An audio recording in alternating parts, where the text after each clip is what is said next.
And so if we break down that word motivation, one of the things that you want to take a look at is motive for action, right? The word motivation is motive for action. There's over 50 different types of fears that your brain is playing through whenever it is that you think of achieving a goal. It could be a health goal.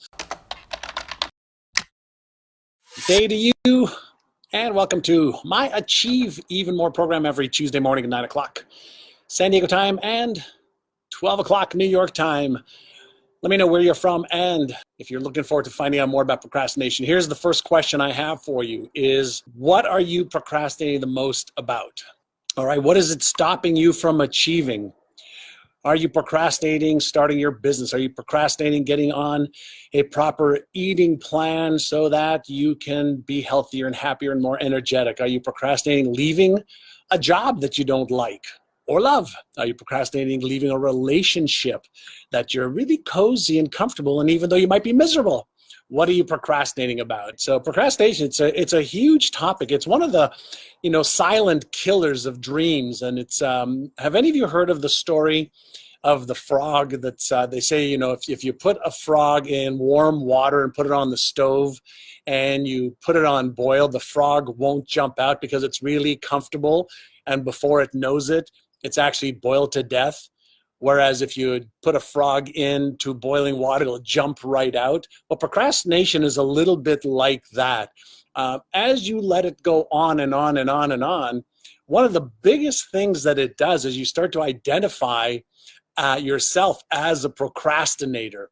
And some people are consciously aware of it, but most people are unconsciously unaware. So you don't even know that you don't even know that you're procrastinating. So let's talk a little bit about what are the 4 key reasons why people procrastinate. Can anybody guess one of them that's really an unusual one? A lot of people don't know. There's one reason people procrastinate from a brain science perspective that is really an interesting phenomenon. And about 2 or 3% of the population procrastinates because of this reason. So here is one that most people don't even think about. It's called arousal, procrastination for arousal. Now, you may be thinking to yourself, like, what do you mean procrastinate because of arousal? There's a very small percentage of people that when they procrastinate, they actually are activating the nucleus accumbens and insula part of their brain, and that releases dopamine, which actually makes them feel good that they are procrastinating. And then if they have a deadline or a timeline, they actually get a pile of work done in the last, let's say, week or 3 days or 1 day or a few hours. And some students think they procrastinate because of arousal, but it's actually avoidance. And so I'll share with you why we avoid. So how many of you are actually procrastinating because of arousal? You just happen to be the type of person that you get so excited as deadlines approach that you do it because of excitement, not because of fear. Procrastination is a subconscious mechanism that is triggered. So procrastination is an effect. Whenever I work with any of my CEOs or athletes or clients around the world, and we talk about procrastination, the first thing we try to do is identify what type of procrastinator are they. And so what do you do if you're a procrastinator because you're getting excited, procrastinating and waiting till the last minute? Well, the answer is you've got to create some counterbalances of consequences for work that's going to get done in a shoddy way that's not going to be your absolute best work. You've got to take a look at what are the consequences of waiting to the last minute when you could be planning, organizing, executing, and having a hell of a lot less stress and cortisol released in your bloodstream, causing a negative counter to the arousal. And so with arousal control, what you're doing is you're using it, almost like a drug.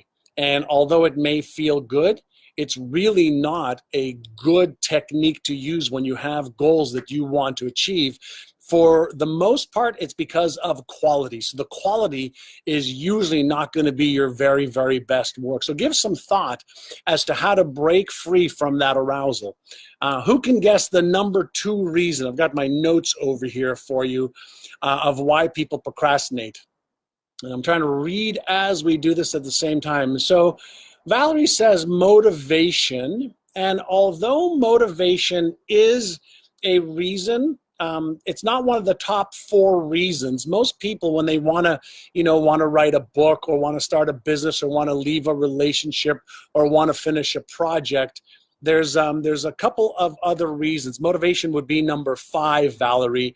And so if we break down that word motivation, one of the things that you want to take a look at is motive for action, right? The word motivation is motive for action. So in the absence of a strong motive for the action, you're not going to do it. So for example, if you need to clean your garage or clean your kitchen pantry, the motive, is really that it's going to take a lot of work. You're going to get dirty. You're going to maybe sweat.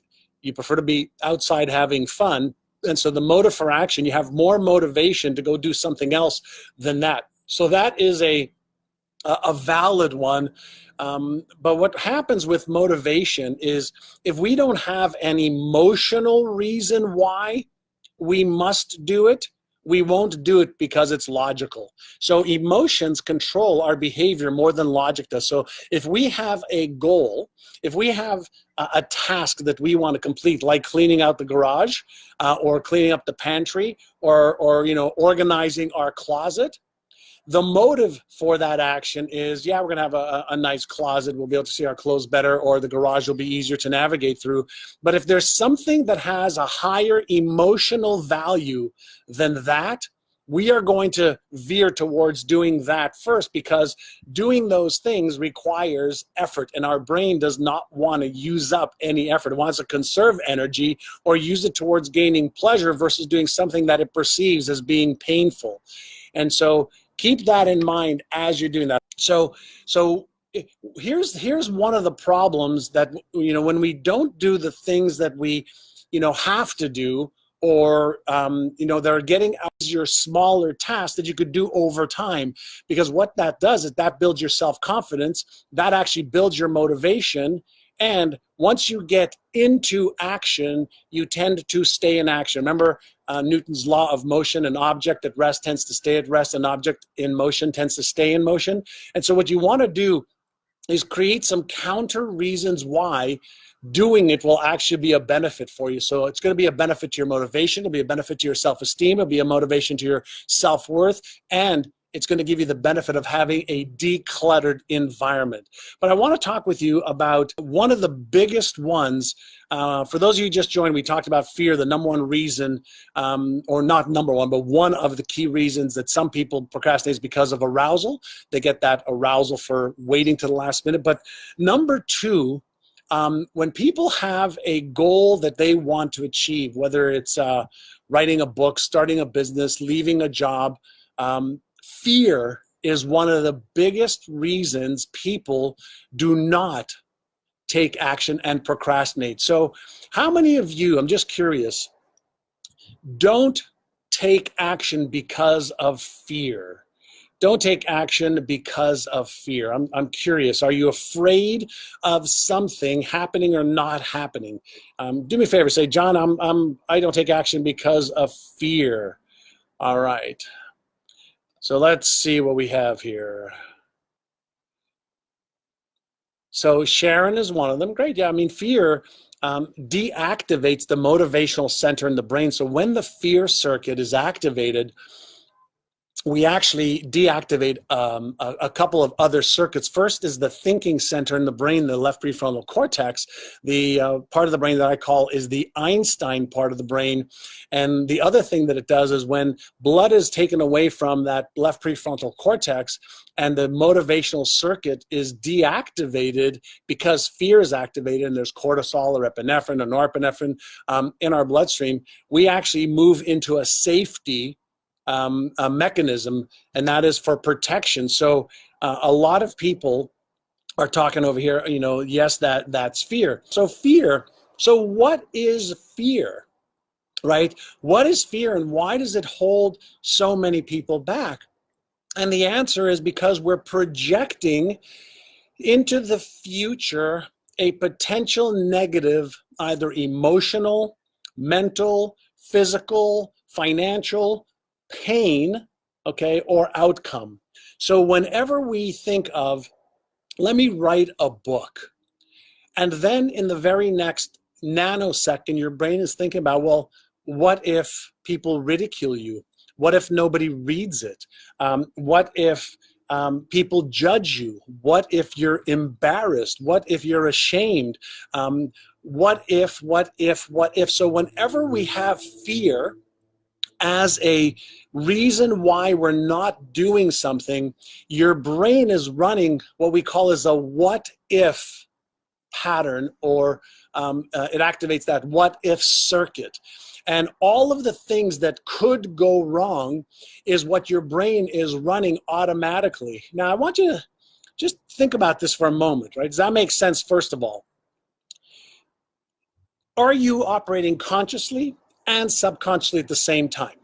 Yes or yes? Well, yes. So when you say consciously, I want X, I want to write a book, I want to leave a relationship, I want to leave my job, I want to start a business, I want to ask for a raise, I want fill in the blank. Your brain is counterbalancing what if scenarios. So whenever we're running destructive, disempowering, or negative, let me repeat that, destructive, disempowering, or negative what if scenarios, motivation is almost zero. And your brain does that as a protective mechanism, right? So it's doing its job. It's saying, well, what if this happens? What if that happens? And it's also counterbalancing that with your comfort zones. You could say, well, what if I stay the way I am? Can I handle that?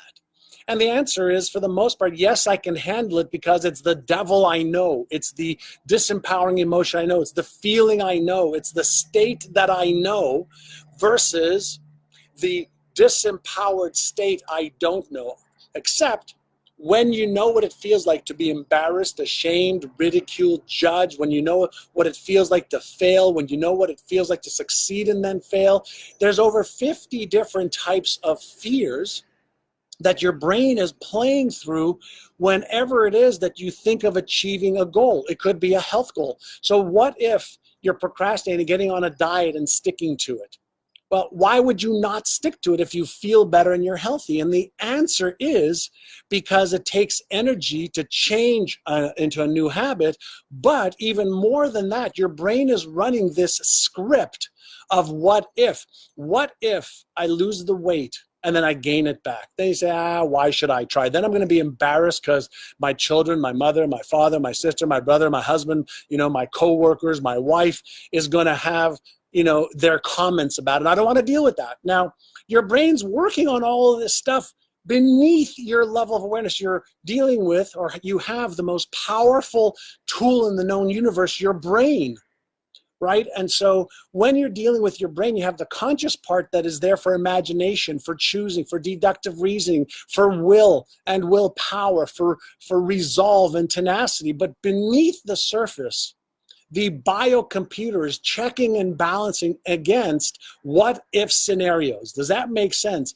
And so what I always share with people is there's a part of your brain that chooses the goal, but there's another part of your brain that is running its own software and checking and balancing all of these what if scenarios to protect you. Safety first. So emotional safety, physical safety, financial safety.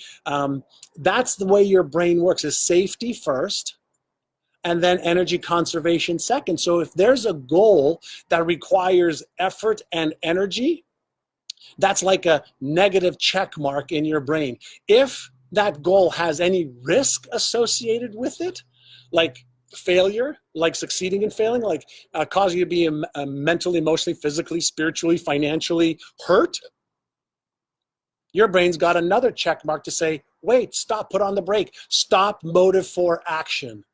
Does that make sense?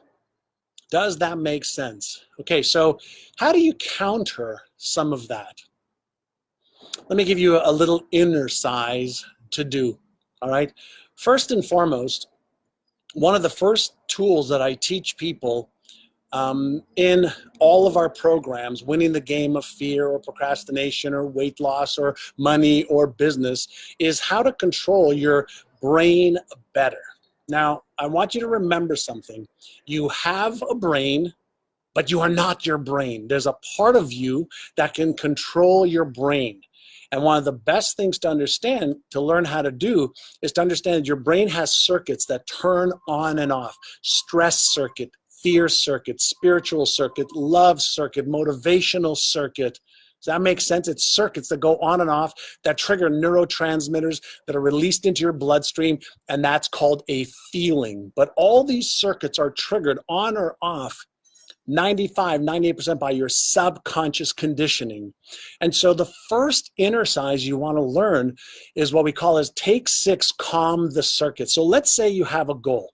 Write down any goal that you have or think about any goal that you have.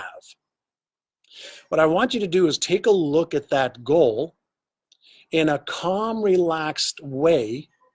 And the way you do that is you take 6 deep breaths in through your nose and out through your mouth, as if you're blowing through a straw through your lips. So ready? Why don't you just do one with me? Ready? 3, 2, 1, inhale. And then exhale very, very slowly. Now, when you inhale through your nose 6 times and exhale through your nose, okay, in small, short, long, rhythmic breaths, the first thing you do is you deactivate the fear or stress center in the brain. Now, why is that important? Well, it's important because if you learn how to control your breath, number one, that's just one of many exercises, you can deactivate fear or stress or any of the disempowering circuits that are activating.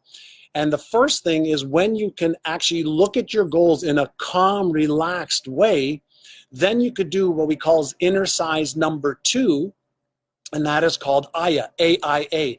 And AYA stands for awareness, intention, and action. Awareness, intention, action. So what is it that you want to become aware of?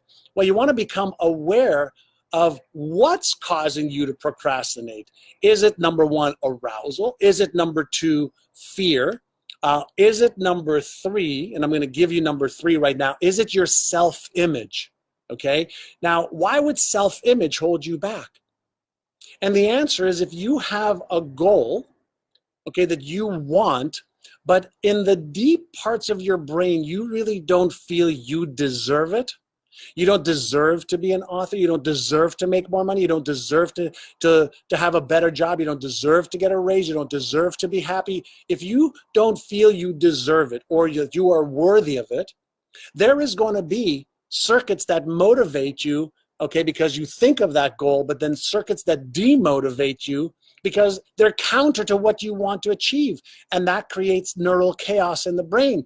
And so when you do exercise 1 and exercise 2, you can become aware of what's causing the procrastination. Procrastination is an effect. It's not the cause of itself.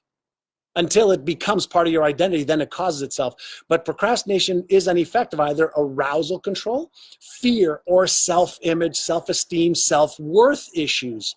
And so that is the number 3 reason for procrastination. But when you do exercise 1 and exercise 2, and you become aware of thoughts, emotions, feelings, sensations, and behaviors of what's causing your behaviors or lack thereof, now you're able to observe it. And as long as you do it without judgment, blame, shame, or guilt or justification, let me repeat, without judgment, blame, shame, or guilt or justification, just pure awareness, now you're able to see patterns. And when you learn how to see your own patterns, you can actually interrupt your patterns. And one quick technique with AYA is awareness first, then what's one intention that you have? Well, my intention is to clean the garage. My intention is to leave this relationship. My intention is to ask for a raise. My intention is to start a business. My intention is to write a book, whatever the intention is. And then here is the key. Are you ready? Here's the key. action.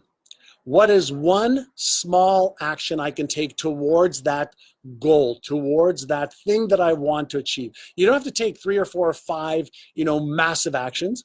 You want to take one small action towards your goal and dream. And when you take one small action, guess what you do? You interrupt that pattern of procrastination. And now you say to yourself, hey, even though I may be afraid, even though that my self-esteem may be in the way, even though, I'm procrastinating, I can take one small action step towards my goal and dream. And just in doing that, you actually change the neural structure in your brain. So that's just exercise 1 and 2. Take 6, calm the circuits first. Number 2 is I, awareness, intention, action. And that leads me to reason number 4 that people procrastinate. All right, number 4. Can anybody guess what number 4 is? So when people, I'm going to speak to you directly, Ole, are in a state of overwhelm, that's not the, it actually falls into the number 4 reason people procrastinate, and that is decisional. So number 4 is decision. Number 1, we talked about it's arousal. Number 2, fear. Number 3, self-esteem. Number 4 is decisional. What does decisional mean? Well, when we have too many competing priorities or projects in our brain, we actually flood our nervous system with too many neurochemicals that cause us to freeze or try to fight it or to run away from it. And so when we're in a state of overwhelm, that's because we don't have a process to overcome our feeling of overwhelm. Overwhelm is a feeling. Feeling is an effect. If we don't focus on what's causing the overwhelm, guess what happens? We lose motive for action. The motivational center decreases. So when we have a decisional issue where we don't have the knowledge, I don't know what to do, I don't know how to do it, I don't have the skill, then in the absence of the how, our brain defaults to its comfort zone. Let me repeat that.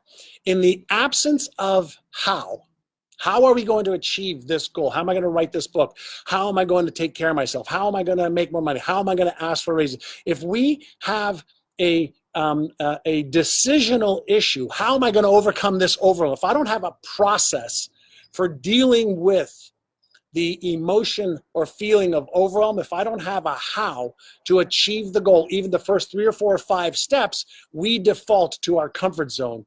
And so the key here is to understand something. A couple things. Number 1 is procrastination is an effect.